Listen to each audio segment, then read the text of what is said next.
Mystery Girl. It all began on a beautiful spring morning in a village called Whistler, in Canada, a pretty little village in the mountains of British Columbia. There was a cafe in the village with tables outside, and at one of these tables sat a young man.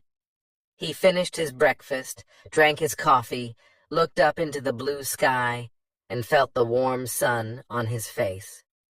Nick Lortz was a happy man. The waiter came up to his table. "More coffee?" he asked. "Yeah, great," said Nick. He gave the waiter his coffee cup. The waiter looked at the camera on the table. "On vacation?" he said. "Where are you from?" "San Francisco," Nick said. He laughed. "But I'm not on vacation. I'm working. I'm a travel writer, and I'm doing a book on mountains in North America. I've got some great pictures of your mountain." The two men looked up at Whistler, mountain behind the village. It looked very beautiful in the morning sun. "Do you travel a lot then?" asked the waiter. "All the time," Nick said. "I write books, and I write for travel magazines. I write about everything. Different countries, towns, villages, rivers, mountains, people." The waiter looked over Nick's head. "There's a girl across the street," he said. "Do you know her?" Nick turned his head and looked. "No, I don't." "Well, she knows you, I think," the waiter said. "She's watching you very carefully." He gave Nick a smile. "Have a nice day." He went away, back into the cafe. Nick looked at the girl across the street. She was about 25, and she was very pretty. "She is watching me," Nick thought. Then the girl turned and looked in one of the shop windows. After a second or two, she looked back at Nick again. Nick watched her. "She looks worried," he thought. "What's she doing? Is she waiting for somebody?"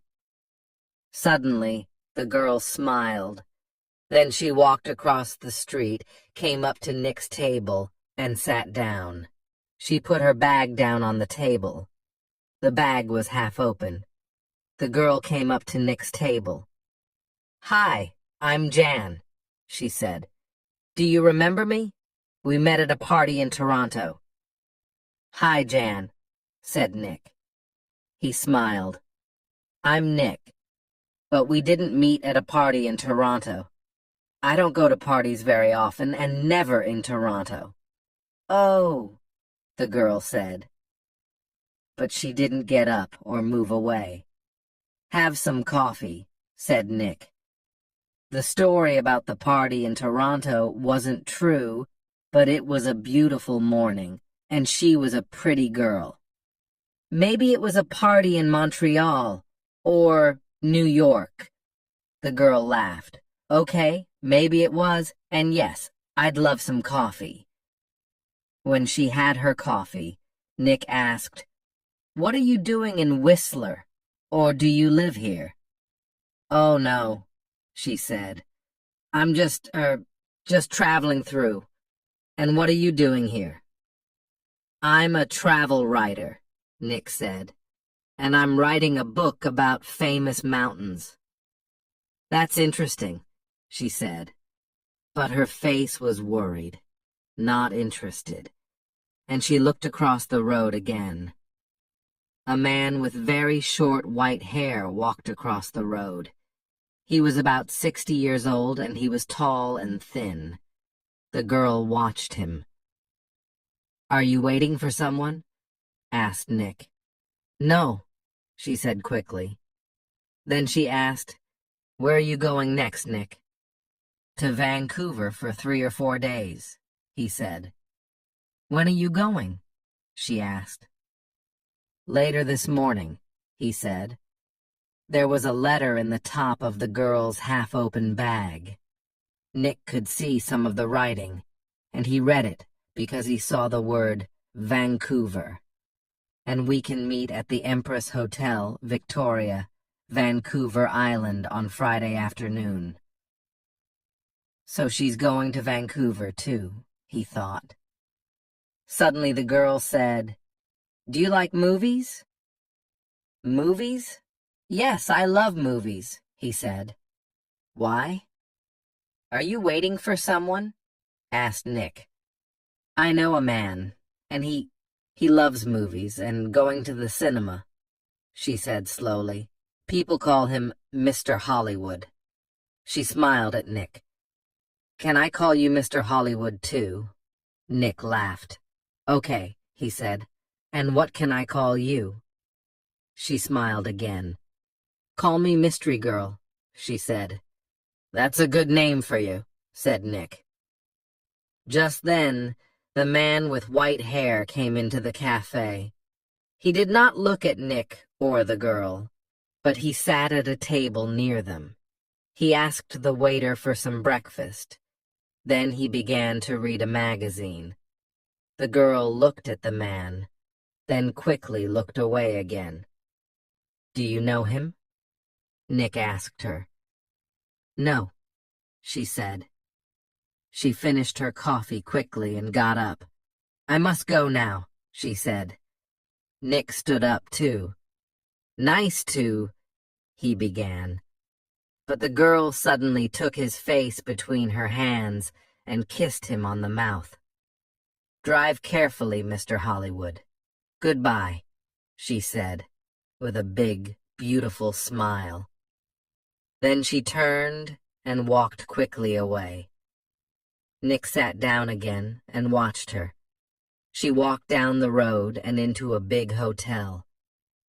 Now what? Thought Nick. Was that all about? The man with white hair watched Nick and waited. After 4 or 5 minutes, Nick finished his coffee, took his books and his camera, and left the cafe. His car was just outside the girls' hotel, and he walked slowly along the street to it. "Drive carefully, Mr. Hollywood." The man with white hair waited a second, then quickly followed Nick. From a window high up in the hotel, the girl looked down into the road. She saw Nick and the man with white hair about 50 yards behind him.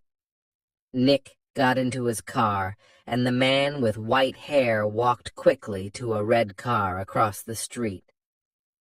5 seconds later, Nick drove away in his blue car, and the red car began to follow him. When the girl saw this, she smiled, then went to put some things in her travel bag. The man with white hair walked quickly to a red car across the street. Chapter 2. A Hand in the Back. That evening, in his hotel room in Vancouver, Nick could not stop thinking about the girl in the Whistler Cafe. Why did she come and sit with him? She didn't know him, and that story about a party in Toronto wasn't true, and she was worried about something. But what? And that kiss. It was nice, of course, but why did she do it? Maybe she liked my face, Nick thought, or my brown eyes. But I'm not going to see her again, so it doesn't matter. Forget it. He put some money in his pocket and went downstairs to the hotel restaurant. But there were no free tables, so he walked down to Gastown and found a restaurant there. After dinner, he went for a walk. Vancouver was a friendly city, and Nick liked walking through Gastown and Chinatown, looking in the shops and watching the people. It was nearly dark now, and it was a busy time of the evening.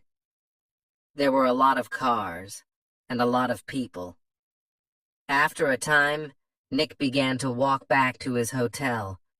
He came to a busy street and waited with a small crowd of people to go across. A tall woman in a blue dress stood next to him. She turned and smiled at him. "It's the first warm evening of spring," she said. "It's nice to be out after the long, cold winter." "Yeah," said Nick. "It's great. It's—" Suddenly, there was a hand in his back, and the hand pushed Nick into the road. Nick fell on his face in front of a big green car. People screamed, but the green car stopped, only inches from Nick's head. The woman in the blue dress ran into the road and pulled Nick to his feet. "Are you okay?" "What happened?" she said. Nick fell on his face in front of a big green car. The driver of the green car shouted angrily at Nick, but Nick did not hear him. "Somebody pushed me," he said to the woman. "I didn't fall. Somebody pushed me." "Pushed you?" said the woman. "Who? I didn't see anybody." Nick looked at the faces of the people near him, but he didn't know them. Then he saw a man's back. The man was tall and thin, and had very short white hair. He walked quickly away down the street and did not look back. "Hey, you!" Nick shouted. "Wait!" But the man did not stop, and he was soon lost in the crowds.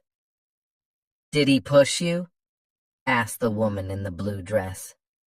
I don't know," Nick said. "Do you know him?" she asked. "I don't know his name," Nick said, "but I know that short white hair. Now where did I see it before?" The woman began to move away. "I must get home," she said. "Are you okay now?" "Yeah, I'm okay," Nick said. "And thanks. Thanks for your help." "That's okay." The woman smiled. "Be careful now." Back in his hotel, Nick sat on his bed and thought. It was an accident. Nobody pushed me. It was an accident. Nobody wants to kill me, and there are hundreds of men in Vancouver with white hair. It was 1 o'clock in the morning, but Nick couldn't sleep. He listened to the cars in the road, and he looked at the night sky through his hotel room window. Then he sat at the table and tried to write some more of his book about mountains, but he couldn't think about his work. He got back into bed. There were 4 or 5 magazines in the hotel room. They were not very interesting, but Nick sat in bed and opened one, and saw a photo of Mystery Girl. He looked at the picture very carefully, but yes, it was her. Jan, the girl from the Whistler Cafe. She was next to a man of about 50 or 55, and they were in the garden of a big, expensive house. They smiled at the camera, and they looked very happy. Nick sat in bed and opened one, and saw a photo of Mystery Girl, Canadian millionaire Howard Hudson, and his daughter Meg, it said under the picture, at their home in Toronto. Meg Hudson, not Jan, not Mystery Girl, Meg Hudson, the daughter of a millionaire. Nick read it again. Why did she come and sit with me in the cafe at Whistler? He thought, millionaires' daughters don't sit with strangers in cafes and then give them a big kiss when they leave.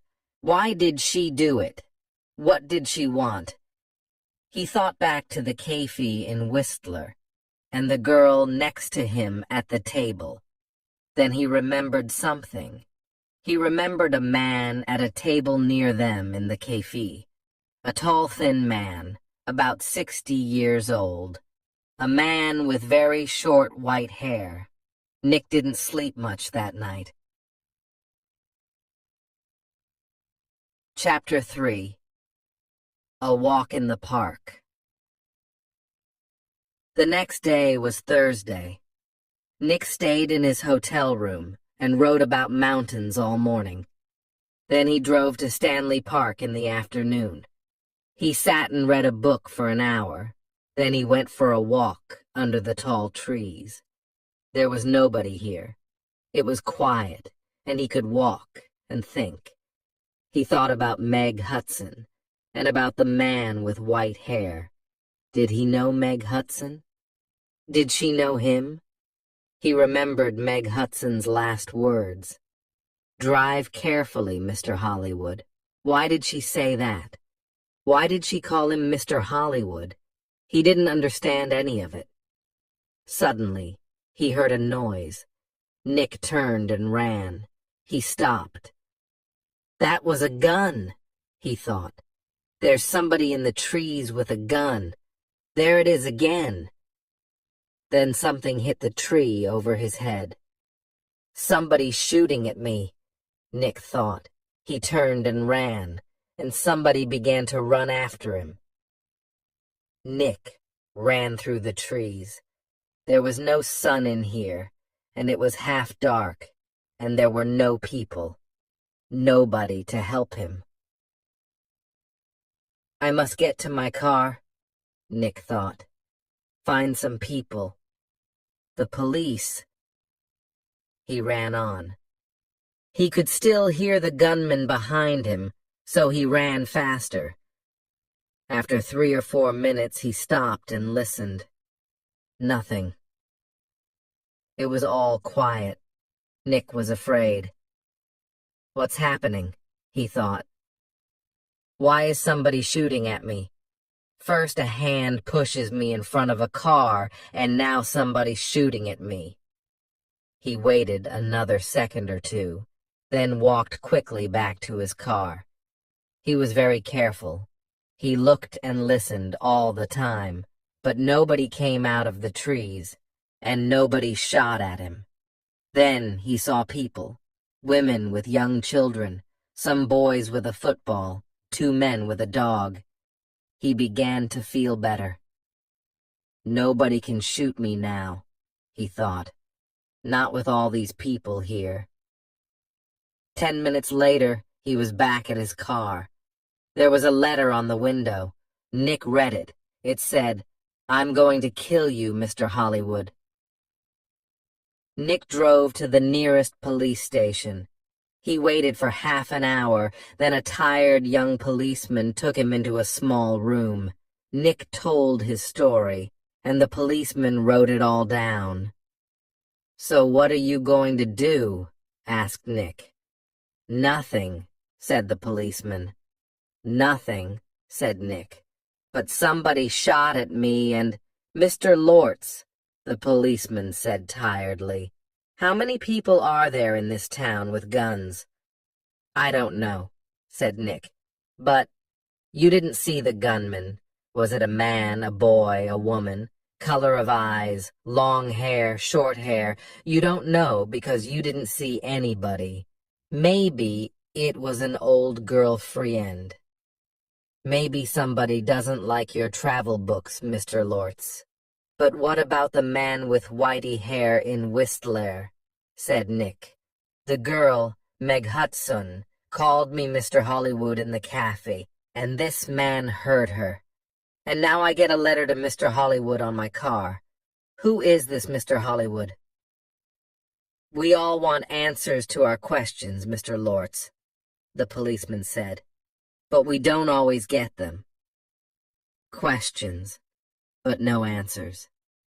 Nick walked out of the police station and drove to his hotel. He was angry and afraid.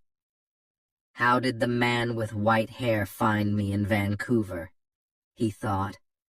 Did he follow me from Whistler? Is he following me now? Maybe he's staying at my hotel too, in the next room, with his gun. Chapter 4. The Man with White Hair. Nick stopped his car in front of the hotel. He looked carefully before he got out, but there was nobody with white hair near the hotel. He half ran through the hotel doors and went to the desk inside. "I'm looking for a man with very short white hair," he said to the woman behind the desk. "He's staying here, I think. He's about 60 years old, and he's tall and thin. It's very important. Please help me." The woman did not look very interested. "There are a lot of visitors in the hotel," she said. "Do you know his name?" "No, I don't," Nick said. "He's, a friend of a friend, you see. He arrived in Vancouver yesterday and I must find him. It's very important. Please help me." The woman looked at him. "There are 350 rooms in this hotel," she said, "and maybe 30 or 40 men with white hair. How can I remember all their names?" She turned away to answer a telephone call. Nick walked away from the desk. "A drink," he thought. "I need a drink." He went into the hotel bar, got a drink, and sat down at a table. "So what do I do now?" he thought. And then he remembered something. A letter in the girl's half-open bag in the Whistler Cafe. "And we can meet at the Empress Hotel, Victoria, Vancouver Island, on Friday afternoon." And tomorrow was Friday. "I'm going to Victoria, on Vancouver Island," he thought. "To the Empress Hotel." Nick had dinner in the hotel that evening. He finished eating and got up from his table and saw the man with white hair. Nick moved quickly. The man was at the hotel desk. Nick could see the white head above the other heads near the desk. "Excuse me," said Nick. He pushed past the people in the hotel restaurant. A small boy ran in front of him and Nick ran into him. The boy and Nick fell down on the floor. The boy began to cry. "Hey," said a woman behind Nick. "I'm very sorry," said Nick. He got up and helped the boy to his feet. "Are you okay?" he asked the boy. "Be more careful next time," said the woman. Nick moved away quickly, but when he looked back at the hotel desk, he couldn't see the man with white hair. He pushed through the crowd of people. "That man!" he shouted at the woman behind the desk. "That man with short white hair. Where did he go?" The woman looked at Nick. "Mr. Vickers," she said. "I don't know." "Vickers? Is that his name?" said Nick. "What's his room number?" "I'm sorry, I can't tell you that," the woman said. "But I need to," began Nick. The woman turned away to answer the telephone. After a second or two, Nick went upstairs to his room. "Vickers," he thought. "Does Meg Hudson know Mr. Vickers? I need some answers, and I need them quickly." Chapter 5. Vancouver Island. Tsawwassen was about 23 miles south of Vancouver. Nick drove there in his car the next morning for the 1 o'clock ferry to Vancouver Island. Every 5 minutes, he looked behind him. The road was busy. Black cars, white cars, red cars, green cars. Maybe Vickers was in one of them. At Tsawwassen, Nick drove his car onto the ferry. There were a lot of cars and crowds of people. Nick got out of his car and walked up and down the ship. He looked for a man with white hair, but he didn't see one. He looked for a man with white hair, but he didn't see one. Soon the ferry began to move, and Nick felt better. He found the ferry restaurant and got something to eat. More people came in. Nick looked at the faces of all the older men. Some had hats on, so he looked for somebody tall and thin, but there was nobody. Maybe he's not on the ferry, Nick thought. Maybe he's back in Vancouver. Later, Nick walked around the ship again. Once, he thought he saw the man with white hair in the crowds, but he could not be sure. 90 minutes after leaving Tsawwassen, the ferry arrived at Swartz Bay on Vancouver Island, and Nick went back down to his car. Swartz Bay was 20 miles north of Victoria. Nick drove quickly and again looked behind him every 4 or 5 minutes. Once, he saw a red car about 200 yards behind him. Did I see that car on the road from Vancouver to Tsawwassen? He thought. He drove more slowly, but the red car still stayed 200 yards behind him, and Nick couldn't see the driver's face or hair. Soon, he was in the busy streets of Victoria, and Nick didn't see the red car behind him again. Victoria was a city of gardens and beautiful old buildings. Nick liked Victoria very much, but today he wasn't interested in gardens or buildings. This is her. He found the Empress Hotel, went inside, and walked across to the desk. "Can I help you?" a young man asked Nick. "I'm meeting a friend here this afternoon," said Nick. "Miss Hudson." "Hudson," said the young man. "Wait a minute." He went away and came back. "Sorry, but there's no Miss Hudson staying here." Nick took something from his pocket. It was the photograph of Meg and her father from the magazine. "This is her," he said. The young man looked at the picture. "Oh, right. You mean Howard Hudson's daughter," he said. "She's not staying here, but I saw her 10 or 15 minutes ago. She was with somebody, a man. He asked me about the tea room." "The tea room?" said Nick. "Where's that?" The man with short white hair was tired. He couldn't sleep, and he couldn't eat. He thought about only one thing, all the time. He drove, and he watched, and he waited, and he followed. When he drove into Victoria, the streets were busy, and suddenly he lost the blue car in front of him. Angrily, he drove around the city, past all the big hotels. "I must find him," he said. "I must do it. Today." Then he saw the Empress Hotel, and in the street outside it, a blue car. He drove past the hotel, left his car, and ran back down the street. He went across the road and walked past the downstairs windows. There was a big room with tables and chairs and a lot of people. He looked carefully at all the faces.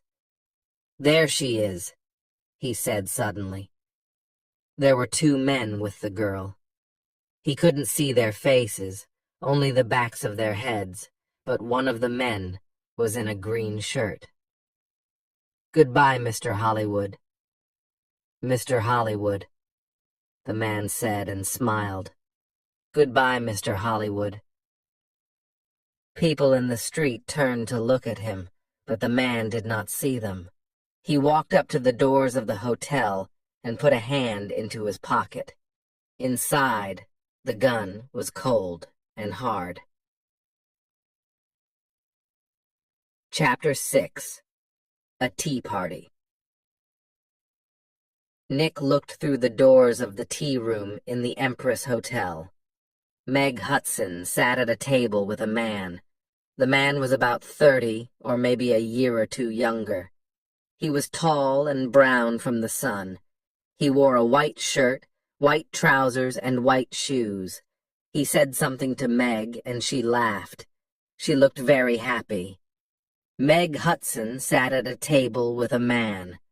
A waiter came up to Nick. "Can I get you some tea?" he asked. "No, thanks," said Nick. "I'm with the two people over there." And he walked across to Meg's table. "Hello, mystery girl," said Nick. "Remember me? We met at Whistler. Your name was Jan then, but maybe today it's Meg Hudson." Meg Hudson looked up at him. "Oh," she said, and her face went red. "Who is this, Meg?" asked the man. "This is Nick," said Meg. "He's a writer. Nick, this is Craig Winters." "Sometimes called Mr. Hollywood," said Nick. "Maybe. But how did you know that?" asked Craig Winters. "I guessed," said Nick. "And I think I'm beginning to understand. Can I ask you a question, Mr. Winters? Does somebody want to kill you?"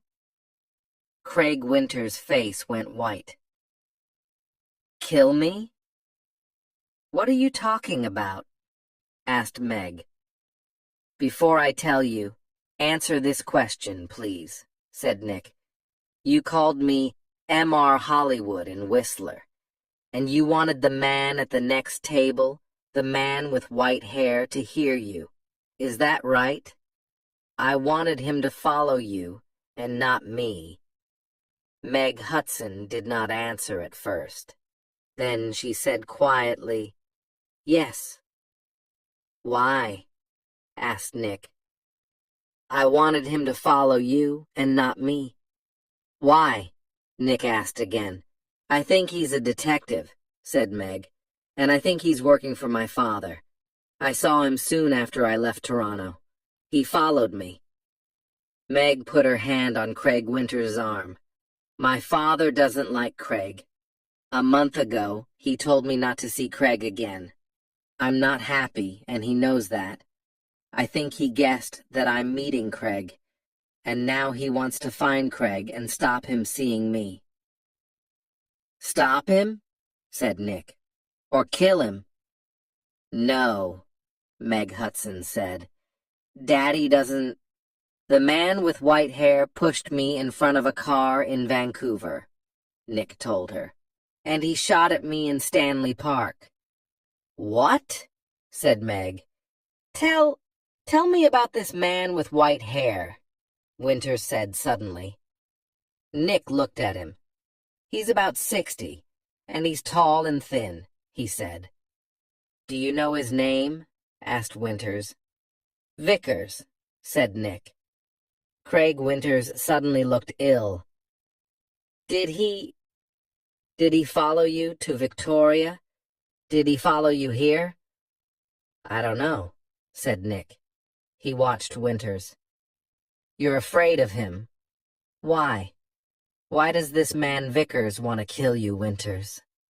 Before Craig Winters could answer, Meg's face went white. "Oh, no," she said. Look over there by the door." Nick and Craig Winters turned to look. At the door of the tea room stood the man with white hair. He looked up and down the room, and then he saw them, and began to walk across to their table. His hand was in his pocket. For a second or two, the three people at the table did not move. Then Craig Winters jumped to his feet. "That's Mr. Hollywood!" he screamed. "That man there!"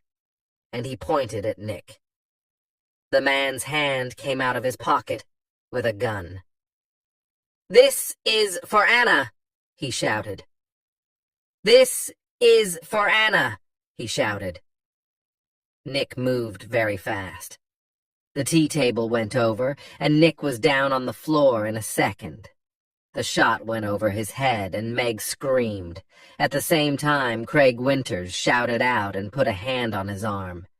There was blood on his white shirt. Then more people began to scream, and two waiters pulled the man with white hair down onto the floor. "Get the police!" somebody shouted. Chapter 7. At the police station, it was 7:30 p.m. Nick and Meg were in a room at the police station. The man called Vickers was in a different room with 3 detectives. There was a doctor with him, too. Craig Winters was at the hospital.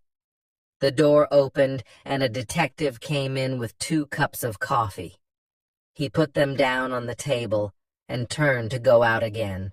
"Detective Edmonds," Meg said. "Did the hospital call?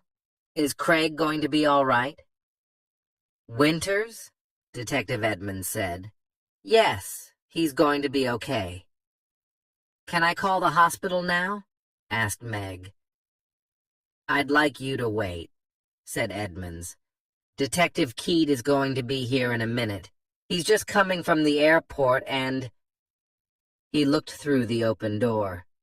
"Ah, here he is now." A second detective came into the room, and behind him was a tall man with dark hair. Meg stood up quickly. "Daddy!" she cried. "What are you doing here?" "The police called me," said Howard Hudson, "and I flew here at once. Detective Keat met me at the airport. Now, sit down, Meg. I want you to listen to me." He did not look at Nick. Meg sat down and her father took her hands. "Meg, last week Johnny Vickers came to my house. He wanted to talk about his daughter. You remember Anna, Meg? 3 months ago she jumped off a bridge in Boston and died. She was young, beautiful, rich, and she didn't want to live. Why? Because she loved a man, and the man took her money, ran away, and left her. And the man was called—" "No," said Meg. "No. Yes, Meg, yes. He was called Mr. Hollywood." "No!" shouted Meg. She began to cry. "That's right, Miss Hudson," said Detective Keat quietly. "To you, he gave the name Craig Winters. When Anna Vickers knew him, he was Carl Windsor, but he liked all his, girlfriends to call him Mr. Hollywood. He took nearly $50,000 from Anna Vickers, and there was a girl before that." "No, it's not true," Meg shouted. "It is true, Meg," said her father. Windsor, gets all his money from rich men's daughters. Johnny Vickers loved his daughter. He went to her house in Boston after she died. He read her letters and learned about the money and the name Mr. Hollywood. And when he came to my house, I told him about you, Meg. I said, 'My daughter's got a new boyfriend and she calls him Mr. Hollywood. I don't like him, but I can't stop her. She's going away to meet him next week, I think. What can I do?' Johnny put his hand on my arm and he said, 'Don't be afraid for your daughter. I'm going to find that man and stop him.'" Meg said nothing. Her face was very white. For a minute or two, nobody spoke. Then Detective Edmonds said, "Vickers told us all about it, Miss Hudson. He followed you to Whistler and saw you with—" Nick began to understand. "With me in the cafe. And Meg called me Mr. Hollywood." Howard Hudson looked at Nick. "You're the travel writer guy, right?" "Lortz. Nick Lortz," said Nick. "Vickers nearly killed me. He shot at me twice and—" But Howard Hudson was not very interested in Nick. He looked at his daughter again. "How much money did you give him, Meg?" he said. I gave him $25,000, said Meg. "Only for 2 or 3 months," he said. "Then She began to cry again. "Well, you can say goodbye to that money," said Hudson angrily. "What's going to happen to Vickers?" Nick asked Detective Edmonds. Meg said nothing. "Hospital, I think," said Edmonds.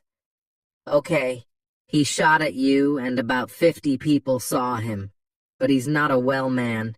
The doctors are going to put him away in a hospital. Howard Hudson stood up. Okay, Meg, I'm going to take you home. My plane is waiting at the airport. Meg followed her father to the door. Then she remembered Nick and turned. I'm sorry, she said. I got you into all this. I called you Mr. Hollywood. That was wrong. But I didn't know. It's okay, said Nick. You know everything now. And it's better to learn it now, and not later. $50,000 later. I'm sorry I got you into all this. Chapter 8. A Nice Smile. Nick took the evening ferry back to Vancouver. He was tired and hungry, so he went down to get some dinner in the ferry restaurant. The restaurant was busy, and there was only one free table. Nick sat down quickly and began to eat. I must get back to work tomorrow, he thought, and forget about millionaires' daughters and men with guns. Excuse me, somebody said. Can I sit with you? Excuse me.